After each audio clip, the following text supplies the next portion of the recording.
Hey guys, it's Shayne. So today's video is another med school related sit-down vlog. I asked you guys over on Instagram what video you want to see from me, and a lot of you guys asked for tips, as in iba-ibang tips, study tips, tips for online classes, med school advice, tips for incoming med school freshies, mga ganon. And honestly, I feel like yung tips ko would pretty much be the same across those topics. So I'll just be doing one video where I'll talk about those things. And I asked my subsec din kung ano ba yung mga tips nila, mostly study tips and advices for you guys. Feel ko nga late na din to, because by the time I upload this, nag-start na yung classes. But I really wanted to put out this video kasi kahit hindi start ng school year, ang dami pa rin nagtatanong about this. So if you want to hear our tips and advices, then please keep on watching. Actually, gumawa ko ng outline dito, so I won't miss anything. Pero I'll go over the study tips first. So feel ko ito yung mga makakatulong when it comes to handling yung stress that comes with med school. And the first thing is make a checklist, or what we want to call it, a game plan. I'm not so sure with other med schools, pero in UST kasi, sa start pa lang ata ng shift or SEM, we're given a schedule na. As in, nakalagay na doon when our quizzes will be held, mga long exam, final exam, and everything else. So, our officers input that sa Google Calendar. We use G Calendar kasi everyone will be able to access yung schedule na in-input ni officer. So, pag may changes na hindi talaga may iiwasan, mag-update din yon on each of our calendars. And luckily for us, yung secretary namin si Mandy, she makes checklists. So, usually ginagawa niya yun kapag exam week. So, nakalagay na dun yung mga topics na kailangan namin aralin, or like ano yung included sa exam.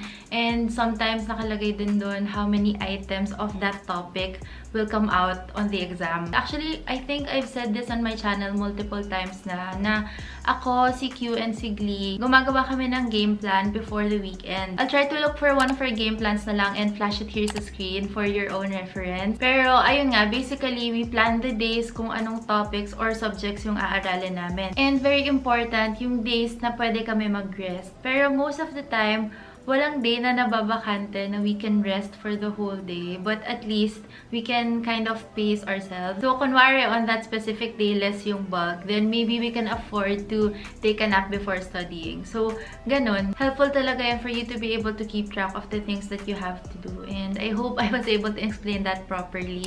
Moving on, next is to try your best, kasi hindi talaga madali to come to class prepared. Kasi lectures and topics in med school are very fast-paced, guys. As in, there are topics na parang need mo talaga mabasa before the lecture para makasunod ka. Then, meron din mga nagbibigay ng pre-lecture quizzes or iba-ibang assessments before the lecture. So, yon, in an ideal world, ma-advance mo lahat ng topics before i-lecture sa inyo. Pero, super hirap talaga gawin nun. But as much as you can, try to at least familiarize yourself with the topics or the lecture before siya ituro sa inyo. Because that's gonna make your life easier in a way, and it also helps sa retention. Kasi if you go through a topic once before the lecture, then the lecture itself will be your second reading na, and then syempre kapag quiz, exam, maaralin mo ulit yun. So in the long run, mas maaalala mo siya, which is very, very crucial. Ito, this next tip, I'm gonna be honest, hindi ko masyado nagagawa to, and it's to take as much notes as you can. Kaya hindi din ako makagawa nung how I take notes na video, kasi hindi talaga ako nag-notes.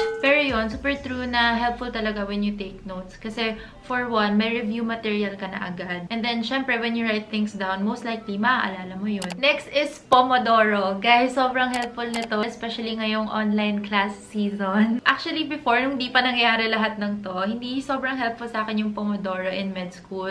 Kasi, tuloy-tuloy lang yung aral doon. Like, minsan yung 25-minute or even the 50-minute study block, hindi siya enough. So, dire-diretsuhin mo na lang yung aral mo. So, ayun nga, I think Pomodoro will be helpful ngayong online classes kasi yung kalaban mo talaga dito is self-discipline. But if you don't know what the Pomodoro technique is, you basically have to work, as in completely work, without letting yourself be distracted for a certain amount of time, usually 25 minutes, and then you'll take a break after that. Usually naman 5 minutes yun. Then you're gonna have to do at least 4 study blocks, I think, yung 25 minutes, and then you can take a longer break after that. And then just do the whole cycle again until you finish your work. But going back, there are apps na you can use to facilitate the Pomodoro technique for you, or you can simply use your phone timer. So, yun, super helpful nito, promise. Speaking of apps pala, si Nikki told me na nung health sem namin, which was a year ago, she deleted her Instagram and Twitter. So if you know na you won't be able to resist checking your socials, according to her, just delete the whole app altogether. My next tip, ito talaga yung reason kung bakit ako nagpa-renovate ng room. And it's to have a designated place for work and for rest. Before, I would say na find the optimum study space for yourself kasi ang daming choices eh. May coffee shop,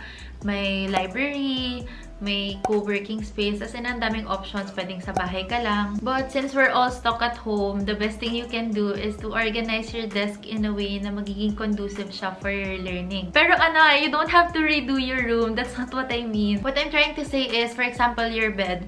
You can't be doing online classes, attending lecture, or doing work sa bed mo. Gets ba? Additional side tip pala, when you're doing the Pomodoro technique, try to rest and study in different places para somehow compartmentalize mo sa brain mo which is which and what you're supposed to do in that area. Now, let's move on to our advices rather. First is to expect the worst. Lalo na kung incoming freshie ka, oh my god, sobrang lala nung culture shock, sobrang intense. Imagine from 1 to 2 hour classes nung college, i-welcome ka sa med ng classes na 4 to 5 hours, ganun. And of course, just like I said, super fast-paced ng lectures. Like, for example, I think nasabi ko na to one time, sa pharma, we had this topic na dinascuss namin for I think 1 session lang. Pero nung college, it was a whole course in itself. As in, isang buong subject siya. So anyway, di ko kayo tinatakot. My point is, try to expect the worst so it will be easier for you to cope. Kasi before you know it, tapos na first year, tapos na second year, kahit gano'n pa kahirap yan, it's doable and you'll be able to get through it. So you just have to put on the work. Next is to find your people. Again, in UST, we're divided into subsections. So from a class of 120 plus, we're divided into more or less 15 people, depende sa subject. Ako, I was lucky enough to be grouped with people who I vibe with. Super ka-wavelength ko yung mga ka-subsec ko. But the thing is, I don't have just one subsec. Kasi isa ako dun sa mga nasa boundary. So like, ako yung naka-cut lagi. Ganon, gets ba? But anyway, very important for you to find your tribe. Kasi sila talaga yung makakaintindi sa'yo. Kasi sila yung kasama mo dun sa journey na yon. Sila din yung nakakaranas ng mga problems mo, most likely. Sila yung gigising sa'yo pag nag-oversleep ka. Sila yung mag-high yield review sa'yo. Test for glossopharyngeals. And then, sila din yung kasama mo when you finally have the time to unwind after all the stress. I get so many comments saying na sana makahanap din sila ng friendship na katulad nung sa amin. But I'm sure you will kasi you're bound by the same passion. Next is to not be afraid to ask questions. May it be sa blockmate mo, sa subsec mo, and most especially sa professor nyo. Sabi nga ni Nikki, there's a very high chance na yung classmate mo may have the same question in mind as well. Or they also don't know what's happening. So yun, you better ask that question now kesa you'll wait pa na you'll face it kapag actual patient na yung kaharap mo. This next one is very important and it's to not compare yourself to others. Kasi honestly, it won't bring you any good as in masistress ka lang. Kasi we all have our own timing naman eh. So what you really have to do is just put in the work and work on yourself. If you fail, okay lang yan. Bumawi ka. It's part of the learning process eh. You have to build yourself up to be able to become the best doctor or whatever, lawyer, accountant, engineer, pharmacist that you can be. Okay, so last na to, but this is a very gas-gas line. But it's so true and it's daig ng masipag ang matalino. A lot of you guys are very hesitant to enter med kasi sinasabi nyo average student lang kayo, hindi kayo matalino, ganyan-ganyan. But the thing is, all doctors or whatever position for that matter had to work their butts off or study their butts off to be able to get to where they are today. And hindi mo ma-achieve yan ng talino lang. Walang may alam ng lahat. So, you really have to be determined and hardworking to be able to be successful in your craft. So, anyway, that is it for this video. And most likely, pinanood mo to because kinakabahan ka about med or college or UST in general. And don't worry because you're gonna have the best time of your lives, I swear. Sobrang saya mag-estudyante, so just try to make the most out of it. I hope I was able to ease what you were feeling or help you in some way. And thank you to my subsec for pitching in your ideas for me to be able to come up with this video. But if you want to see more of me, please don't forget to subscribe and follow me on Instagram and Facebook. My handles will be down below. So, thank you for watching. Bye!